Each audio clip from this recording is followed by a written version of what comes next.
સંઘર્ષથી સેવા સુધીની સફર ક્યારેક ભેંસોના આહાર માટે આજીજી કરતા રણછોડભાઈ દાજી હવે 67 દીકરીઓના બાપ બની કન્યાદાન કરાવશે। કહેવાય છે કે જેણે સંઘર્ષના કડવા ઘૂંટડા પીધા હોય તેને જ બીજાના દુઃખની ખબર હોય છે।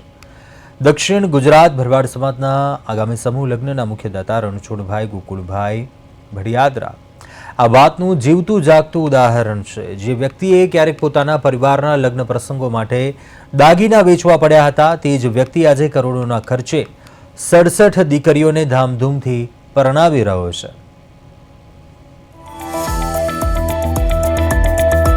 સંઘર્ષથી સેવા સુધીની સફર ક્યારેક ભેંસોના આહાર માટે આજીજી કરતા રણછોડભાઈ દાજી હવે 67 દીકરીઓના બાપ બની કન્યાદાન કરાવશે।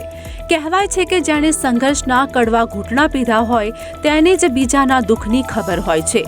દક્ષિણ ગુજરાત ભરવાડ સમાજ દ્વારા આયોજિત 9મા સમૂહ લગ્નના દાતા રણછોડભાઈ ભડિયાદરા છે। રણછોડભાઈએ જે માત્ર 11 વર્ષની ઉંમરે જ ગામડેથી મુંબઈ ગયા અને ત્યાંથી દમણ, નવસારી, પલસાણા, બારડોલી અને કામરેજ જેવા અનેક વિસ્તારોમાં ભટકવું પડ્યું। માત્ર 4 ચોપડી ભણેલા રણછોડભાઈએ પશુપાલન અને 10 વર્ષ સુધી ટેમ્પો ચલાવી પરિવારનું ગુજરાન ચલાવ્યું। રણછોડભાઈ, શું કહેશો? 67 જેટલી દીકરીઓને એક પિતાની હૂંફ પૂરી પાડી રહ્યા છો, કઈ રીતે આખો વિચાર આવ્યો અને સુરતને ક્યારે કર્મભૂમિ તમે બનાવી? આજથી 35-40 વર્ષ પહેલાં અમારા સૌરાષ્ટ્રમાં દુકાળ પડ્યો હતો ત્યારે અમારા પશુધનની હાટું થઈને અમારે દક્ષિણ ગુજરાતમાં અમારે પ્રયાણ કરવું પડ્યું અને સુરતમાં આવીને અમે વસ્યા। આજુબાજુના તાલુકામાં પહેલાં વસ્યા અને 35 વર્ષથી આ રાંદેર ગામમાં વસ્યા અને અમારું પશુધન ને પાળીને અમે અમારું ગુજરાન ચલાવતા હતા। એ અરસામાં 88ની સાલમાં એક રોગ આવ્યો ઓરીનો, એમાં અમારું પશુધન બધું મરી ગયું છે અને 5 પાડી બચી હતી, એ પાડીને પાછી મોટી કરી।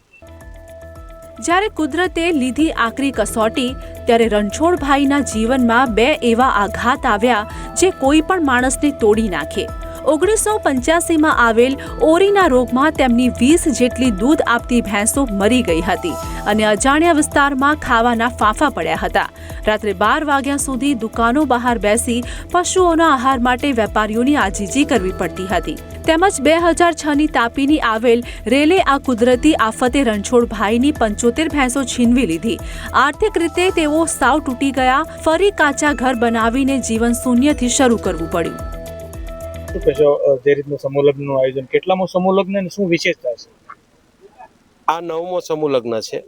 8 સમૂહ લગ્ન અમે અલગ અલગ બધા દાતાઓના હિસાબે એડજસ્ટ કરી અને 8 સમૂહ લગ્ન એ રીતે કર્યા છે। આ 9મો સમૂહ લગ્ન છે। 9મા સમૂહ લગ્નના દાતા અમારે રણછોડભાઈ ગોકુળભાઈ ભડિયાદરા ઉર્ફે દાજી એ સંપૂર્ણ દાતા છે અને એમની 2 દીકરીઓ પણ આ સમૂહ લગ્નમાં પરણાવે છે।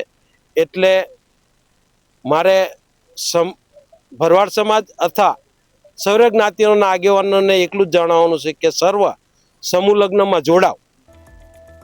રણછોડભાઈના મા બાપની ઈચ્છા હતી કે તેઓ 11 જરૂરિયાતમંદ દીકરીઓને પરણાવે।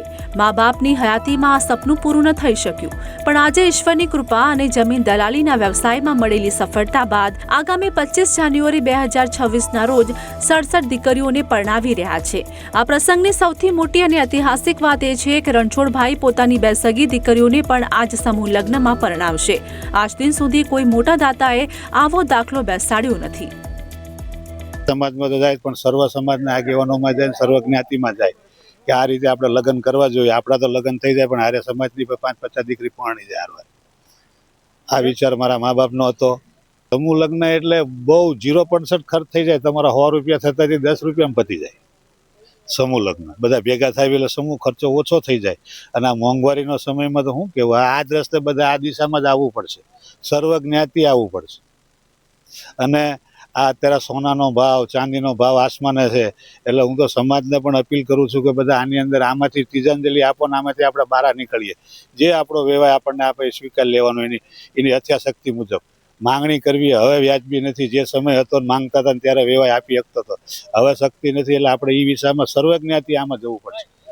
સર્વ જ્ઞાતિ આની નોંધ લેવી પડશે ને કહેવું પડશે કે બાપા જે હોય આપી જજે, આપણી દીકરી સુખી તો એ બધું સુખી જ છે ભાઈ, આપણે એની પાસે માંગણી કરશું જે દીકરીને તકલીફ પડશે.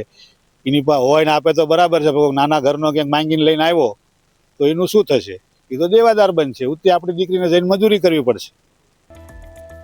51 વીઘાના વિશાળ ગ્રાઉન્ડમાં ભવ્ય પાર્કિંગ અને કાર્યક્રમ યોજાશે. અંદાજે 50,000 લોકોની હાજરીની શક્યતા છે. કબાટ, બેડ, વાસણો સહિત 75થી વધુ જીવન જરૂરી વસ્તુઓ દરેક દીકરીને ભેટ આપશે. ભરવાડ સમાજ સંઘર્ષવાળો સમાજ છે. મેં જે દિવસો જોયા છે એવા દિવસો મારી દીકરીઓને ન જોવા પડે એટલે જ આ આયોજન કર્યું છે. તેમના જીવનનો આ વળાંક આજે લાખો લોકો માટે પ્રેરણા બની ગયો છે. દક્ષિણ ગુજરાત ભરવાડ સમાજ સમૂહ લગ્ન સમિતિના પ્રમુખે જણાવ્યું હતું કે છેલ્લા 8 વર્ષથી આ સમિતિ દ્વારા સમૂહ લગ્નનું આયોજન કરવામાં આવે છે. આ 9મા સમૂહ લગ્ન છે, જેમાં દર વર્ષે અમારે ભોજનના, કરિયાવરના, મંડપના અલગ અલગ દાતાઓની મદદ લેવી પડતી હોય છે. પણ આ વર્ષે રણછોડભાઈ દાજીએ સામેથી પોતાની ઈચ્છા વ્યક્ત કરી અને અમારી ટીમનો સંપર્ક કરી કીધું કે આ વર્ષના સમૂહ લગ્નનો સંપૂર્ણ ખર્ચ હું કરીશ, જે અમારા માટે ખૂબ જ ગૌરવની વાત છે.